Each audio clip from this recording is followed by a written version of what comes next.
An isolated village hidden deep in the shadows of the world. A place where every story is steeped in mystery, where the old legends aren't just myths, but warnings.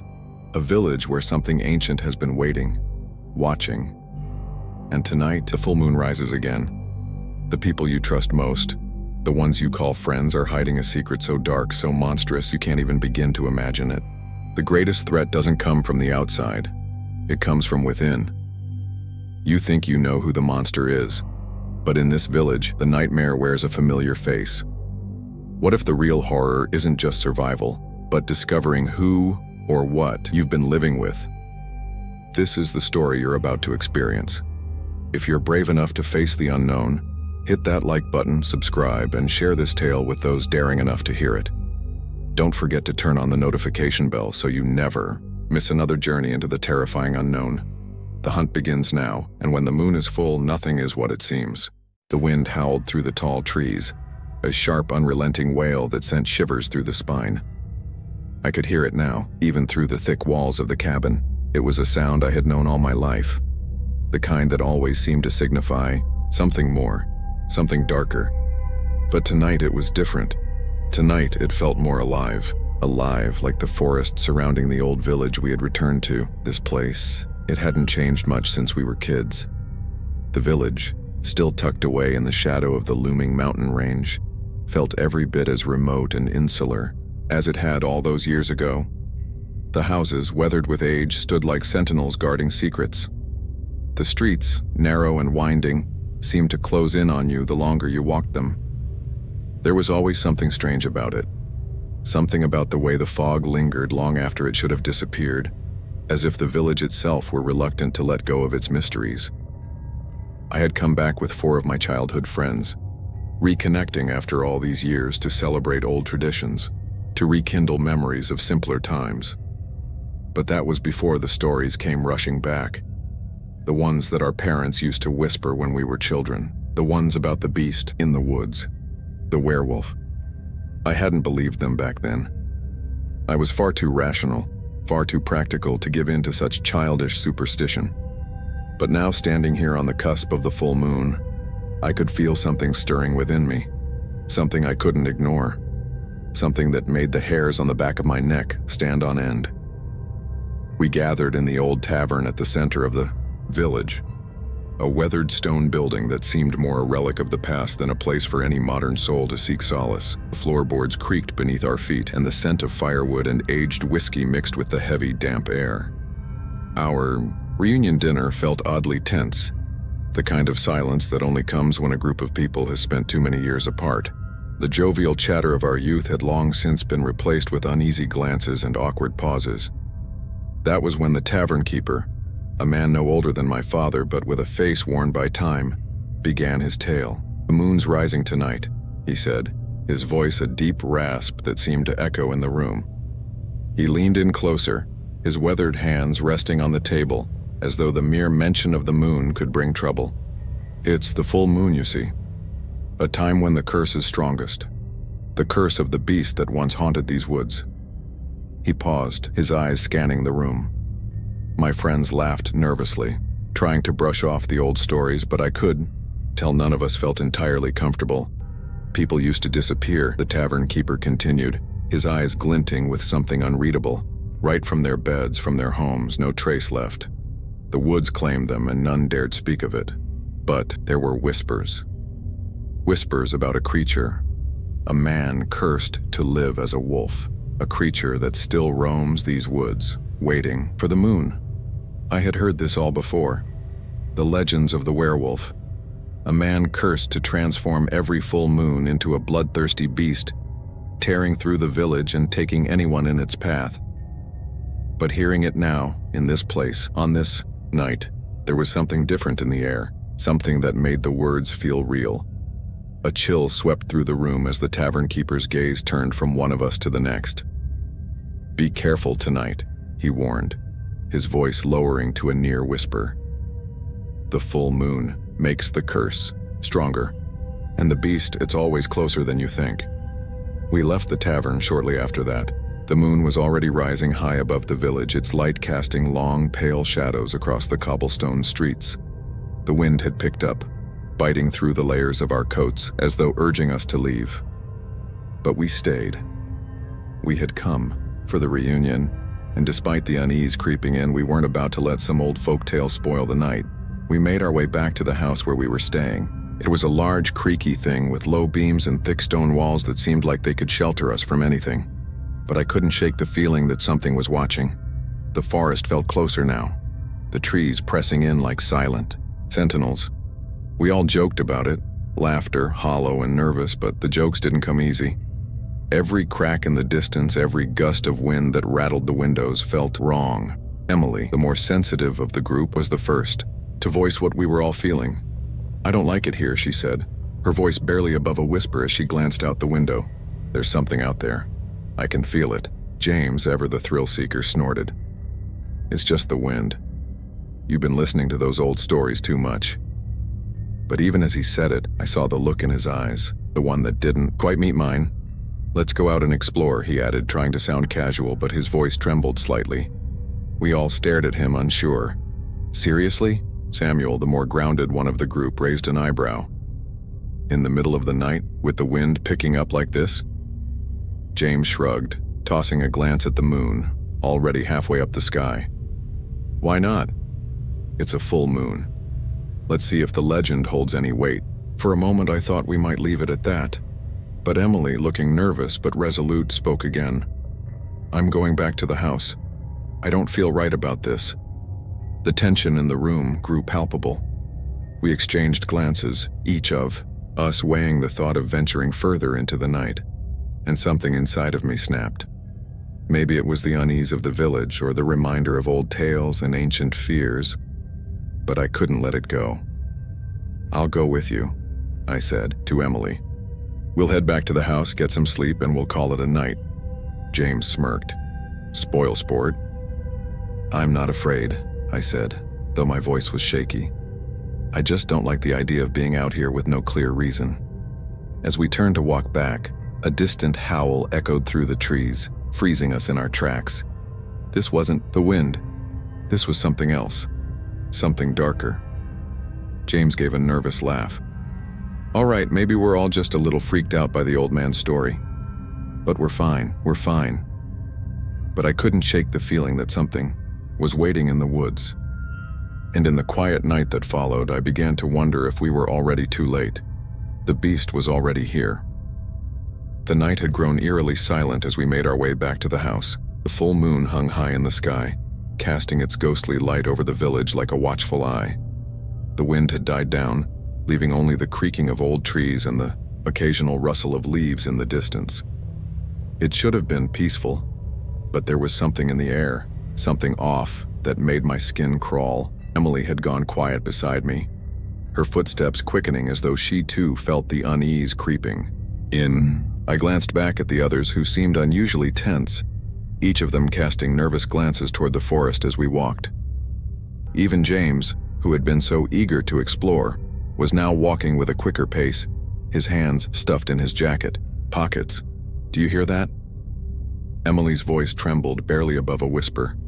I stopped, straining my ears. At first there was nothing. Then, there it was, a faint rustling noise from the edge of the woods, something or someone moving just out of sight. "It's probably just an animal," I said, trying to reassure both her and myself. But even as the words left my mouth, I wasn't so sure. The woods had always been alive with creatures, but this felt different. It wasn't just the usual wildlife stirring. It was deliberate, purposeful. We reached the cabin, its silhouette barely visible in the moonlight, and I felt a brief sense of relief. But as I stepped inside, the atmosphere seemed to change. The warmth from the fireplace barely touched the edges of my nervous energy. The house felt too still, too quiet, as if it was holding its breath, waiting for something to happen. Daniel, who had been unusually quiet the entire evening, was standing near the window with his camera looking out into the darkness. His eyes were wide and he didn't even notice us entering. "What's going on, Daniel?" I asked, my voice tense. He didn't turn around right away, but his hands were trembling as he adjusted the lens. "I saw something," he said, his voice barely above a whisper. "In the woods. Something big. It had eyes. Red eyes. I felt a chill run down my spine. "What are you talking about?" Daniel turned to face us, his camera still raised. "I was filming the trees, just trying to get something interesting on film. Then I saw it. It moved behind the trees. Huge, and those eyes. They were glowing." Lump formed in my throat. "You sure it wasn't just an animal?" "I don't know," Daniel said, shaking his head. "But I'm telling you, it was watching me." I exchanged glances with Emily and Samuel. The fear in their eyes was palpable. Samuel was the first to speak. "We should stick together. If something's out there, we can't just ignore it." James, who had been sitting near the fireplace with his feet up, laughed. "Come on, it's nothing. Just a story to get us all worked up." But the laugh didn't quite reach his eyes, and he didn't look at us. Instead, his gaze was fixed out the window. A long silence passed as the tension thickened, and then, without warning, the silence was shattered by a loud thud on the roof. Above us, the sound was followed by the distinct scrape of claws on wood. Everyone froze. James was the first to react, standing quickly, his expression hardening. "That's not the wind. It's something up there." We all rushed outside, eyes scanning the darkness. The air had grown colder, the fog rolling in thicker as if the village itself were pulling us in. There was no sign of movement, but the air was alive with anticipation. "I'm going up," James said, already moving toward the ladder that led to the roof. "I'll check it out." "Wait," Samuel called out, his voice unusually tense. "It could be dangerous, we don't know what's up there." But James was already climbing. "I'll be fine, you all stay here." The rest of us huddled together, our eyes darting from the roof to the woods. The sounds of the forest felt louder now, closer, but still we saw nothing. Then another noise. This time, closer. A footstep, heavy and deliberate. I turned just in time to catch a glimpse of something moving just outside the cabin door. A shadow, large and unmistakable, darting between the trees. "Did you see that?" I whispered, my voice shaking. Daniel was the first to move, his camera clicking rapidly as he tried to capture the fleeting figure. "It's there again," he muttered, more to himself than to us. The shadow moved quickly, then vanished into the forest. We were all paralyzed for a moment, trying to make sense of what we had just seen. And then James screamed. It was a blood-curdling sound full of terror and pain. We all ran toward the ladder, but before we could reach it, the roof creaked and groaned under an unnatural weight. Something was on top of the cabin. Something large, something powerful. "James!" Samuel shouted, but there was no reply. We waited in breathless silence for what felt like an eternity, our eyes wide with fear. And then the roof suddenly collapsed inward with a deafening crash. The dust settled and we saw it. Standing in the doorway, framed by the broken roof, was a figure, humanoid in shape but impossibly large. Its eyes glowed a deep, unnatural red, its body hunched and covered in matted fur. Its mouth was open, exposing sharp, jagged teeth. The werewolf. The creature stepped forward, the ground shaking beneath its massive weight. We backed away, but it advanced, its growl low and guttural. "Stay back!" Samuel shouted, pulling us behind him. He was trembling, his eyes wide with terror, but there was something in his expression, a recognition as though he had seen this before. The creature's eyes locked onto him. I didn't mean for this to happen," Samuel muttered, his voice strained. We turned to look at him. The fear was clear in his eyes, but there was something else. A guilt, a resignation. As the creature advanced, Samuel's voice grew louder. "I've been trying to keep it at bay, but tonight it's too much. The moon is too strong." And then it hit us. The werewolf wasn't just a creature from the woods, it was Samuel. The realization hit us like a freight train. Samuel, our trusted, strong friend, the one who had been our protector, our anchor, was the beast we had been running from. "Samuel," I whispered, my voice barely audible, a chill running down my spine as I backed away slowly. You're the one." His eyes, once warm and familiar, were now glowing an eerie, unnatural red. His body had started to shift, muscles bulging as his form twisted and warped. His face contorted, his features elongating into the snout of a wolf, sharp fangs protruding from his mouth. Fur sprouted along his arms, his skin tearing as he grew larger. more monstrous. "I didn't want this," Samuel's voice echoed, a strained human timbre cutting through the growls. "I've been hiding it, hiding the truth from all of you." The werewolf, Samuel, took a step forward, his massive claws scraping the ground as he did. The others and I instinctively backed away, each of us too shocked to speak. The weight of the moment pressed down on us, and for the first time in our lives we feared the very person we had always trusted. "Samuel, no," Emily cried, her voice breaking as she looked at him. "You can fight this, you can still—" He shook his head, a deep growl rumbling in his throat. "I can't. It's too late now. The curse, it's stronger tonight. It's always stronger, on the full moon." His voice faltered. I thought I could control it, but the transformation was brutal, grotesque. His arms elongated, claws sprouting from the tips of his fingers, as his jaw stretched into a wolfish maw, dripping with saliva. The air grew thick with the scent of blood and fear, and the creature Samuel looked at us with a mixture of rage and sorrow. "We need to get out of here." Samuel's voice, now largely lost under the growls and roars, barely reached us before it's too late. But it was too late. The moment he finished speaking, the monstrous form of Samuel lunged forward with a speed we could not anticipate. His jaws snapped in the air as he reached for James, who had frozen in place, terror flooding his face. "Run!" I screamed, shoving Emily and Daniel towards the door. Samuel was faster than I could have ever imagined, his enormous form moving, with an unnatural fluidity, like a predator stalking its prey. The cabin felt too small, too confined. We couldn't escape fast enough. The others scattered, but I stayed behind, eyes locked on Samuel, now fully consumed by the beast within. I watched as he ripped through the wooden beams of the cabin like they were paper, the walls splintering, under his weight. James had barely managed to dive out of the way, but his leg had been caught by the werewolf's massive claws. A scream echoed through the night, but it was silenced just as quickly by the snap of bones. We couldn't help him, not now. "James," Daniel shouted, but I had to pull him away, dragging him toward the door as the creature focused on its next target. "Stay calm." Samuel's voice came again, distant and strained beneath the growls. "I never wanted this, please. I never wanted to hurt you." But his plea was drowned out by the savage instincts of the werewolf as it tore into the house, its eyes locked on the rest of us now. Samuel's humanity was slipping away. We could see it, the battle within him, the struggle of the man we once knew, fighting to emerge from the madness of the monster he had become. I pushed open the door, my breath coming in ragged gasps. The cold night air hit my face like a slap, and for the first time, I saw the world outside the cabin in full clarity. The full moon casting its pale light across the village, the trees swaying gently in the breeze. But the peace was an illusion.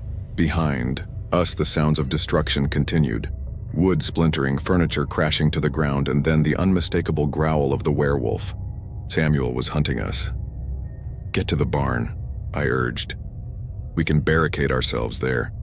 It's our only chance."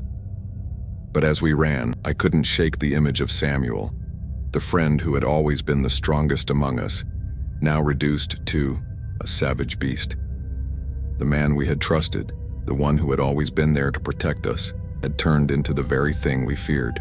The barn loomed ahead, an old wooden structure sitting at the edge of the village. Its doors were heavy, but at this point, I didn't care if we made noise. I threw them open and we rushed inside, each of us finding a place to hide among the scattered hay bales and tools. The night felt like it stretched on forever.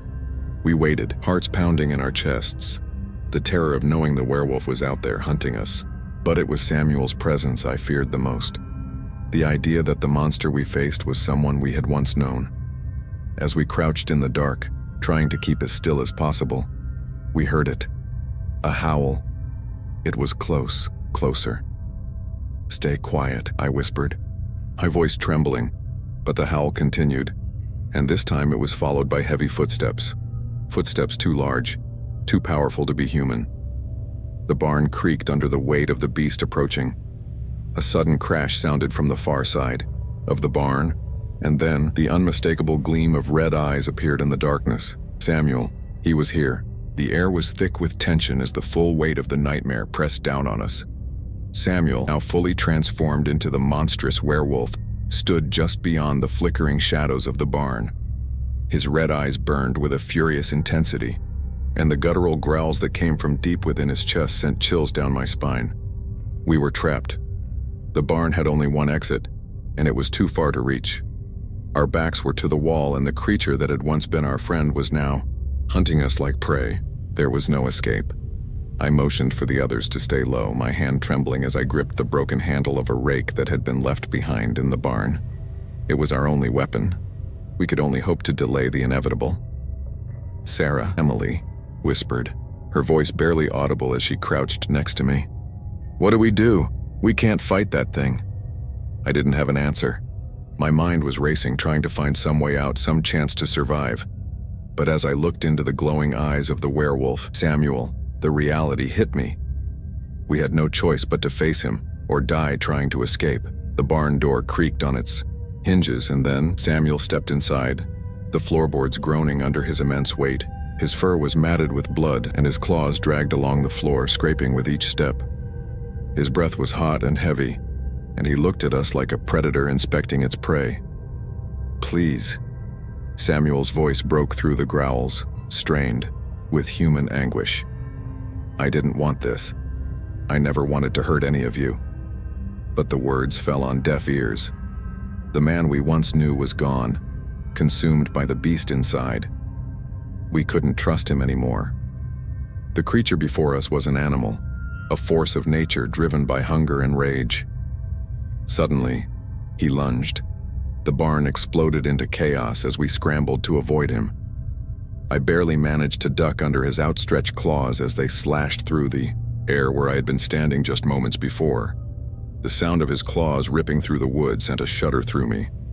But there was no time to think. "Run!"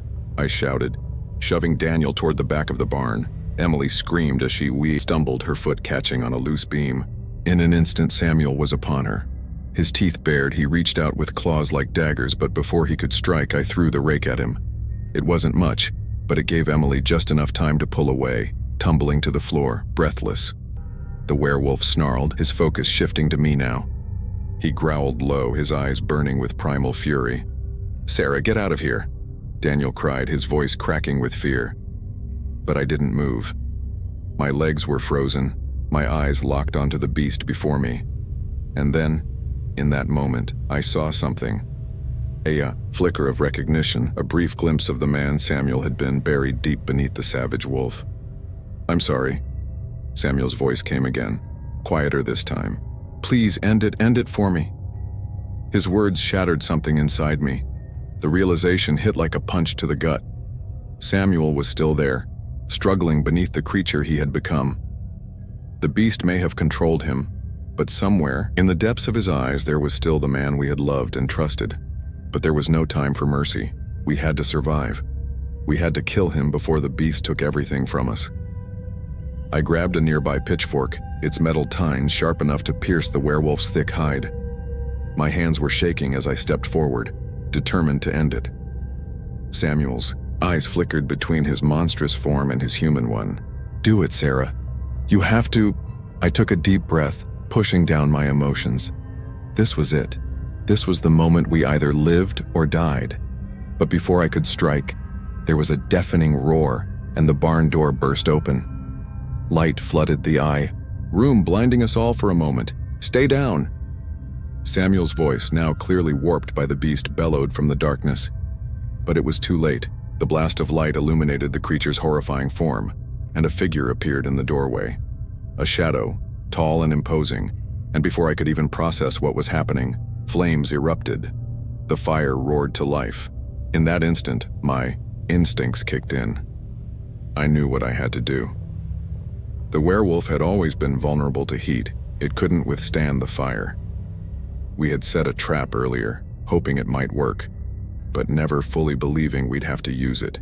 I dashed toward the edge of the barn, pushing Emily and Daniel out of the way. The fire spread quickly, igniting hay bales and anything it could touch. "The werewolf," Samuel shouted in pain as the flames reached him. His skin began to smoke, his monstrous form writhing and howling in agony as the fire seared through his fur. But the human side of Samuel was still fighting, still there. He staggered back, his body convulsing under the strain of the transformation, his eyes wide with fear and desperation. "I'm sorry," he whispered again, his voice barely audible over the roar of the fire. "End it, please." The heat was unbearable now, but I couldn't stop. I took the pitchfork, my hands trembling, as I drove it into his chest. Samuel's body spasmed violently as he fell to the ground, collapsing under the weight of the flames and his own monstrous form.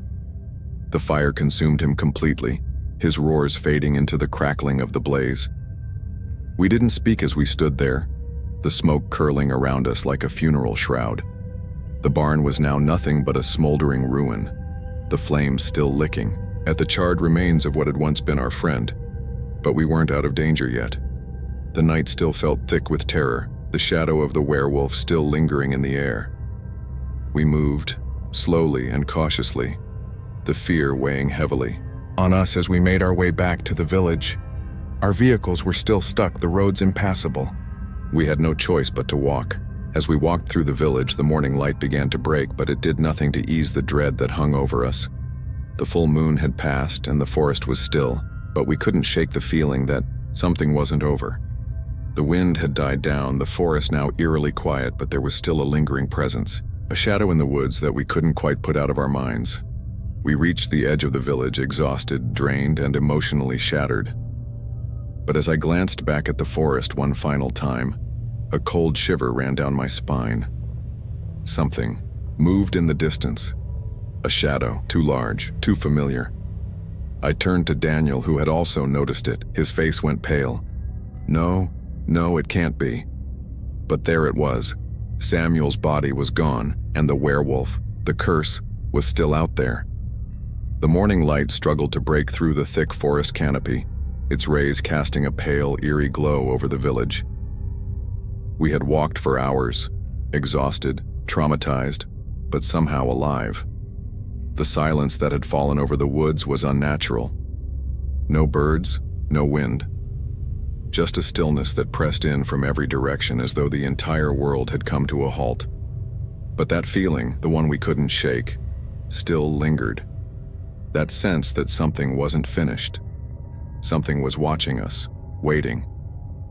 Glanced at Emily and Daniel, both of them walking with their heads low, their faces pale from the horrors we'd witnessed. We had escaped the cabin, we had escaped the fire. But deep down I knew none of us could ever escape what had happened, what he had become. Samuel, he was gone. But I couldn't stop thinking about him. The way he had begged us to end his suffering, his last words echoing in my mind. It had been a mercy kill, but the guilt still gnawed at me. The curse he carried, the beast he had been forced to become, had been too much for him to control. "Do you think it's really over?" Emily's voice broke through the silence, quiet and fearful. I didn't answer immediately. I didn't know what to say. Could it ever really be over? Samuel's body had burned in the flames, his monstrous form consumed by the fire. But we had never found his body, and we had never found the source of the curse. There were still too many unanswered questions. Daniel looked back at the charred remains of the barn, his face grim. "I don't know," he muttered. "But I have a feeling we haven't seen the last of it." The wind picked up, sending a chill through the air, and we all stopped in our tracks. The village was quiet now, but I could feel the weight of the forest behind us, looming, watching, as if waiting for us to make the next move. We continued walking, the village slowly coming into view. It was a relief, but it was also suffocating. There was something wrong with this place, something in the very air that felt alive, like the village itself was holding on to the past, unwilling to let go. And then as we approached the center of town, I heard it, a low guttural growl. It was distant at first, but it grew louder, more distinct, as though the beast itself was coming closer. My heart skipped a beat.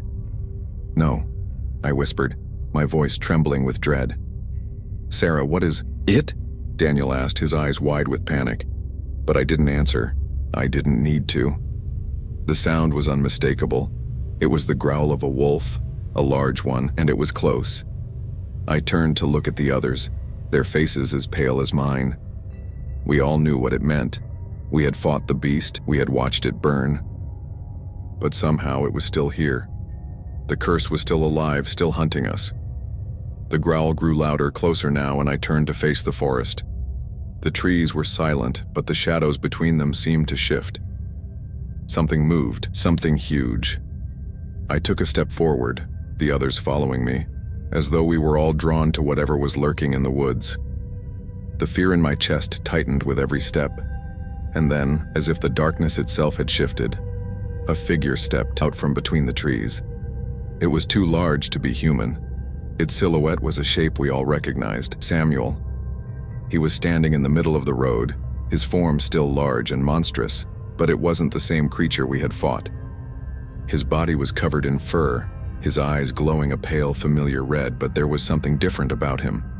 The rage had faded, replaced by something colder, more calculating. He was waiting. Samuel? Emily's voice cracked, filled with disbelief. But you're... The figure didn't speak. Instead, it tilted its head slightly, as though studying us, as though trying to understand whether we were friend or foe. Then something even more terrifying happened. The figure shifted. His human form began to emerge from the shadows, slowly and painfully, his muscles elongating and snapping back into place, fur receding as if retreating into his skin. His face contorted as it transformed from the beast into the man we had known. Samuel, alive. I couldn't move, couldn't breathe. And then Samuel's voice, human, but tainted with an otherworldly edge, spoke. "You thought it was over, didn't you? The curse never truly dies. It just waits for the right moment." I stumbled back, but Samuel remained calm, as though this moment had been planned long ago. "No," I gasped. You were dead. You think fire could destroy me?" Samuel chuckled darkly, stepping forward. "The curse is eternal, Sarah. It always comes back, always." "But you were gone," Daniel protested, his voice trembling. "We saw it. We saw you burn." Samuel's grin widened, his eyes flashing with an unholy light. "You saw what you wanted to see. The curse never truly dies, not as long as the bloodline remains." I could feel the earth beneath my feet begin to tremble, and the air grew colder, sharper.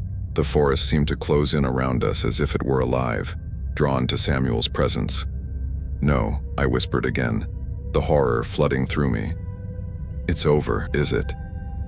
Samuel's voice was chilling, his gaze cutting through me, like a knife. "The beast will always be part of me, and I will always be part of it. There is no escape." The growl from earlier, faint but unmistakable, rumbled in the distance, echoing through the trees.